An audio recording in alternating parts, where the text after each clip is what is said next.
Our first story for the morning. Fortis Private Equity Fund on yesterday appointed 6 members onto the board of Merchant Bank. Fortis, a Ghanaian firm, recently purchased a 90% stake in the bank for 90 million Ghana cedis in a controversial deal which has been criticized by many. The new board of directors, Era Issa Afaru, Dr. Al-Hassan Idrisu, Afote Odate Fio, Ernest Asare, K. Ayelko, and Yao Simmons and Nila Solomon. The appointment is, however, subject to Bank of Ghana's approval. Joy Business gathers the State Pensions Trust Net would soon name their 3 nominees to complete the 9-member board. Meanwhile, Joy Business has gathered the immediate board chair of the old board of Merchant Bank. Noel Ni Ado is likely to chair the reconstituted board of the institution. Earlier this week, SNET dissolved the old board of Merchant Bank by asking for remaining 4 members on the board to step aside. Well, still on the subject of the takeover, lawyer for Andrea Wuni, who is challenging the sale of Merchant Bank to the private equity firm Fortis, says they are likely to bring contempt against Fortis, the lead lawyer has so far indicated. And this follows the appointment of 6 persons to the board of Merchant Bank by the new owners Fortis on Wednesday, despite the case pending before the High Court seeking to stop the sale. Lead lawyer for the executive director of the Center for Freedom and Accuracy, Andrea Wuni Ebek-Fable, told Joy News the action of the equity firm, if proved, amounted to disrespecting the legal processes currently going on in the court. He said the lawyers will be left with no option than to bring contempt charges against Fortis.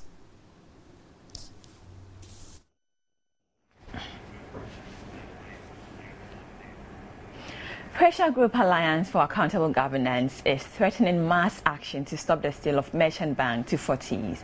At a news conference on Wednesday, AFAG asked President Mahama to step up an inquiry into the transaction to expose what is believed to be the underhand dealing in the sale. Chairperson of AFAG, Dr. Nana Ayew Efriye, at the briefing in Accra, called for the entire takeover process to be halted. What we need now is a public inquiry into the sale of Merchant Bank. It's a convolution of issues, and we think that it will be so much simple, like you brought the judgment debt commissioner to work. You can let us do a public inquiry into this issue to ascertain why at all the entity must be sold. If the president and his people don't watch out, there's going to be a mass action. Then based upon the feedback where we are gathered, we are more than determined for a showdown. He condemned the transaction, explaining that, considering the various offers that have come up, Merchant Bank would be better off in the hands of South African suitors who first came up. First Rand Bank is the 2nd largest bank in South Africa. Fortis is a ghost company without any working history in the country. We're raising questions which will pertain to morality. The First Rand Bank through the Rand Merchant Bank has over 600 million USD investment in Ghana infrastructure and 1.6 billion USD in Nigeria. What of Fortis, the ghost bank? AFAG is also questioning the involvement of Tony Lita, who was the president's lawyer in the recent election petition they say is also representing engineers and planners, the largest debtors of Merchant Bank and at the same time Fortis.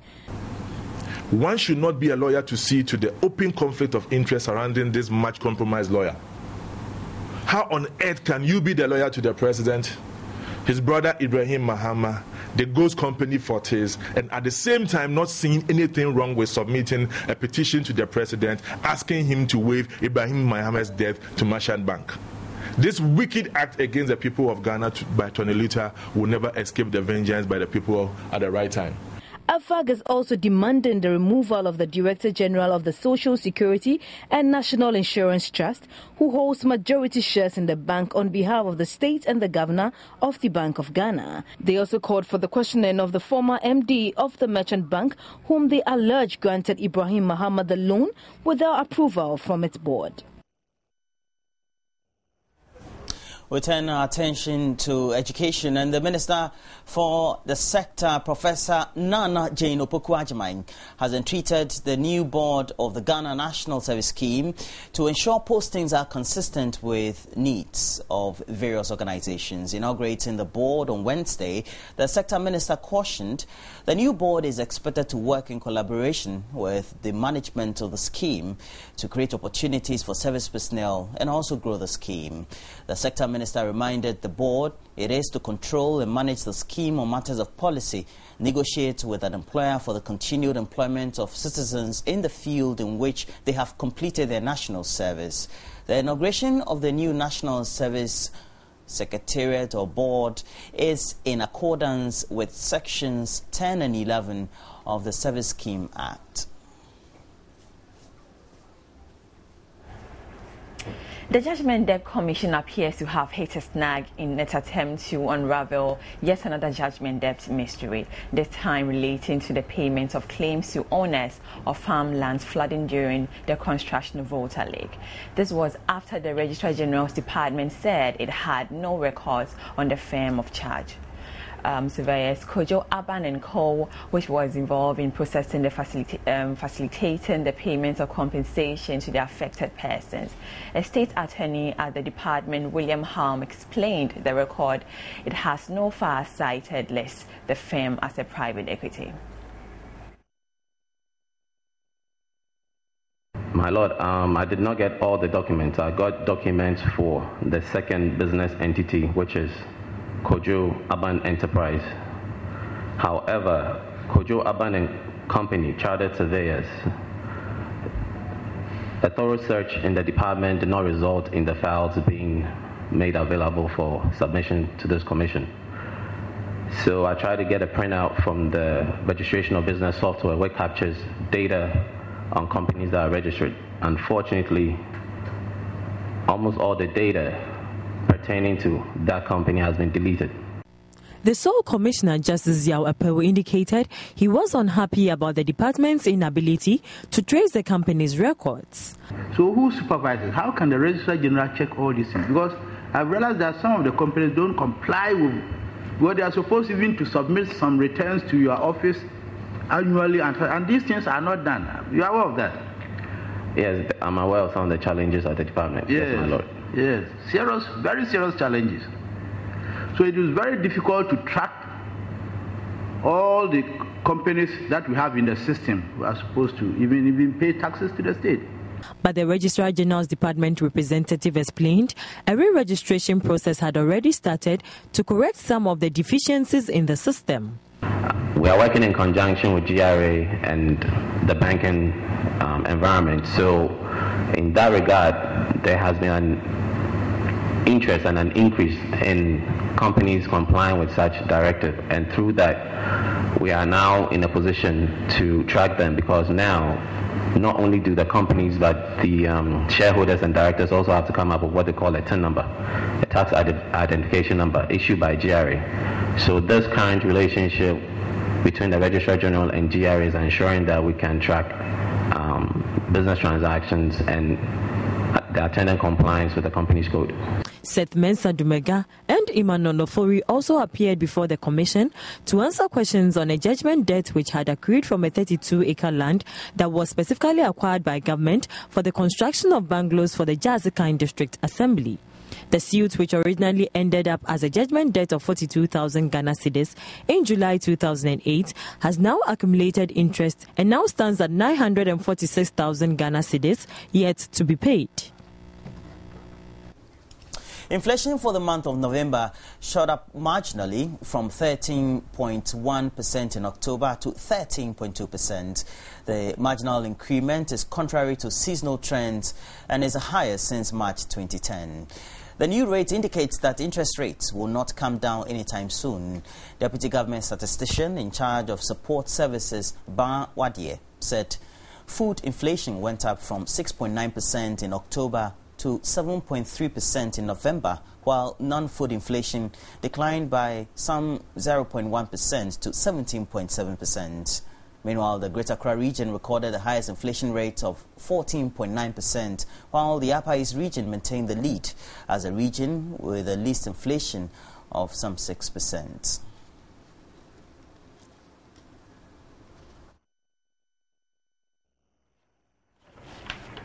Parliament has approved of several budget allocations for some of the ministries and government agencies, including 2,370,147 Ghana cedis for National Labour Commission. Members were hopeful this version of the NLC in particular would tackle industrial unrest and avert strikes.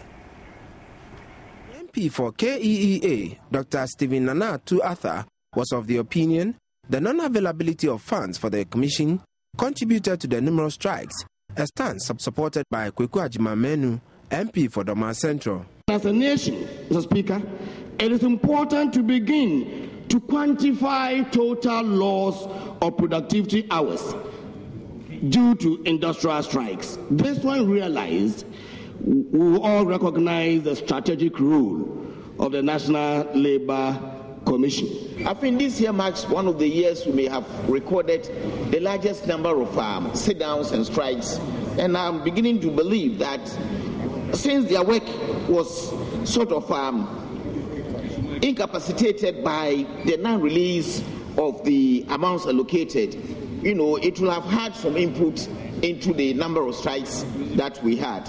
The majority leader, in thanking members for approving the NLC's allocation, explained that the chaos on the labour front goes beyond the Commission being under-resourced. It is not for want of the amount of the appropriation in 2013 that was not made available that the industrial actions in those agencies took place.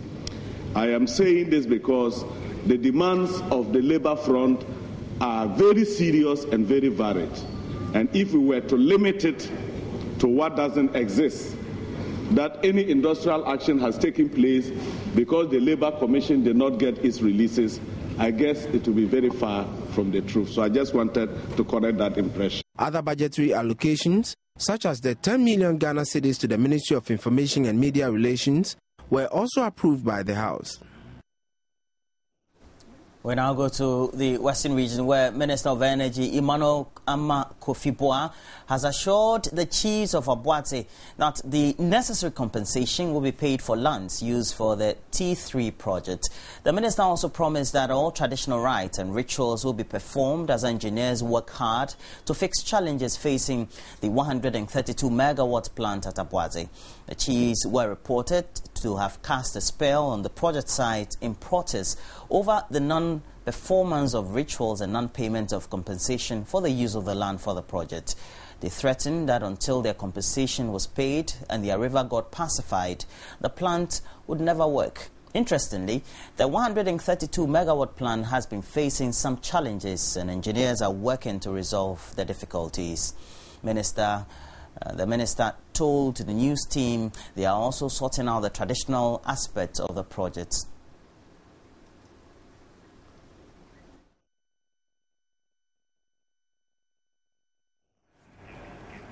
Deputy Minister for Trade and Industry Nilante van der Poy has charged the various unions in the textile industry to come up with their own assessment of the operations of the task force complaining down on pirated textiles in the next 2 weeks. At a meeting with stakeholders, he said the various reports which should reach him in the next 2 weeks will inform Parliament deliberations on the streamlining of the task force work. Meanwhile, the CID and National Security, according to the Deputy Minister, will conduct random checks on pirated textile prints on the markets in the absence of the task force.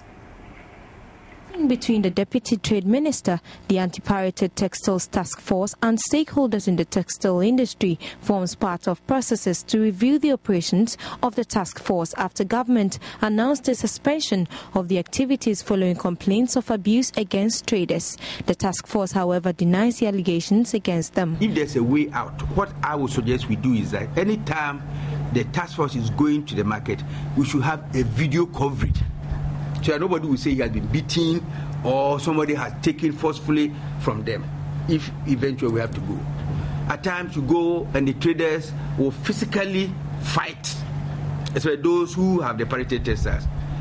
So far, to me, when we started, most of the traders felt that it wasn't a good business for them to do because we always go to the market. The textile workers are meanwhile all for the operations of the task force because they say its operations assure them their jobs are safe. Yes, they may have problems, but they also, we've taken time to educate them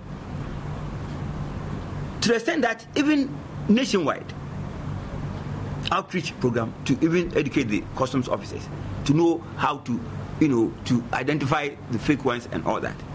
And so it is not secret. But each time we meet them, say, oh, they don't know. They don't know. So how many times do you want us to engage you or to educate you? What we want to see is the sustenance of the task force. Though the traders appreciate the work of the task force, they say the problem goes beyond confiscating the prints on the market. It is the importers in Togo that is doing this thing. The importers here in Ghana that import through the Tema ports, their goods go through vetting, of which Ministry of Trade, GSA, and then the textile manufacturers are there. They look at the designs and they vet it. If it's not for anybody, they allow you to bring it in. But because there have been a discrimination in terms of taxes, that is how we see it. Because we believe that we are paying higher taxes, especially when we bring the goods through the Tema ports. And the import from the borders are so cheap. So we are suggesting that, look, the task force should really look at the point of entry. That is where the problem is coming from. The Deputy Minister of Trade, Lante van der Poy, after hearing the various views, concluded the work of the task force will have to be reviewed. We're going to give ourselves a period of 2 weeks to work on the various petitions and then fashion out common denominators.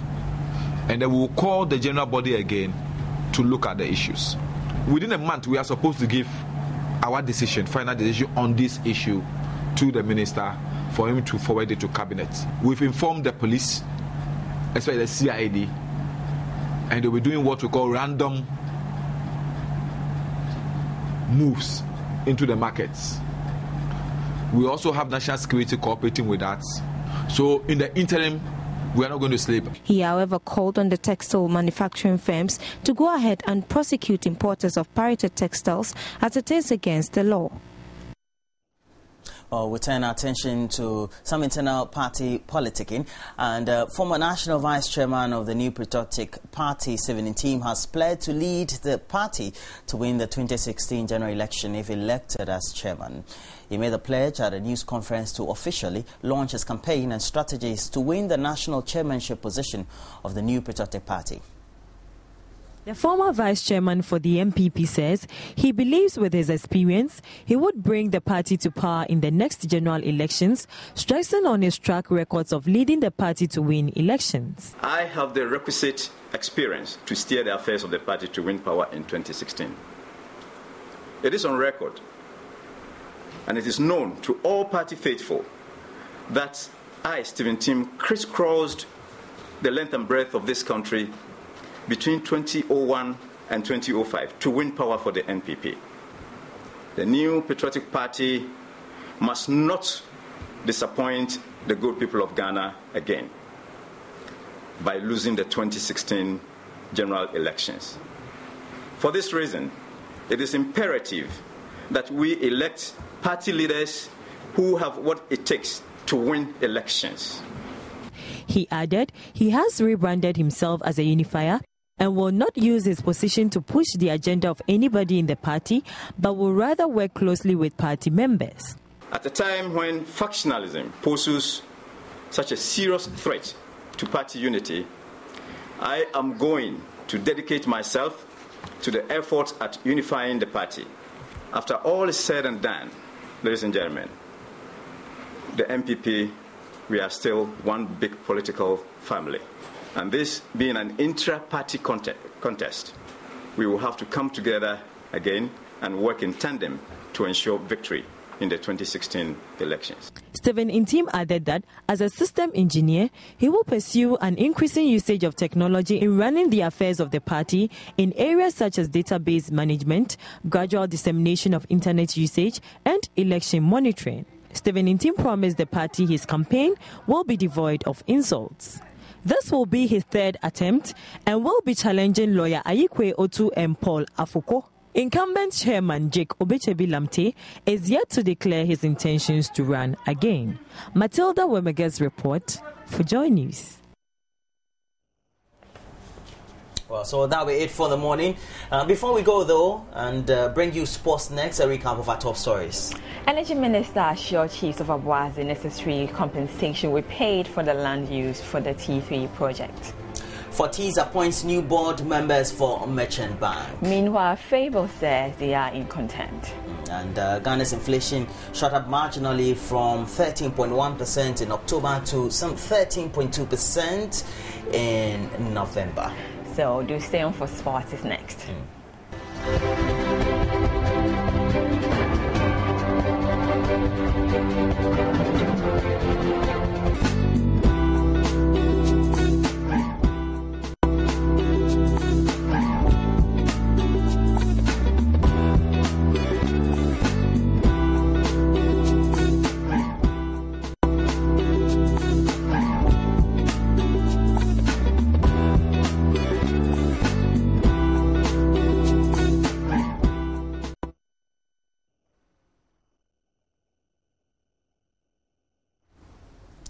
Ghana goalkeeper who plays for South Africa's Orlando Pirates, Fatou Dauda, says he will request a transfer or a loan move in January if he continues to sit on the bench of the club. Dauda, who likely will head to the 2014 FIFA World Cup as Ghana's #1, has not played a single minute for Pirates since joining them at the start of the current season. He has been kept out by Senzo Meyiwa, who appears to be well ahead in the race for the goalkeeper position, meaning Dauda could be left with no competitive football going into the World Cup. That is, if he's selected.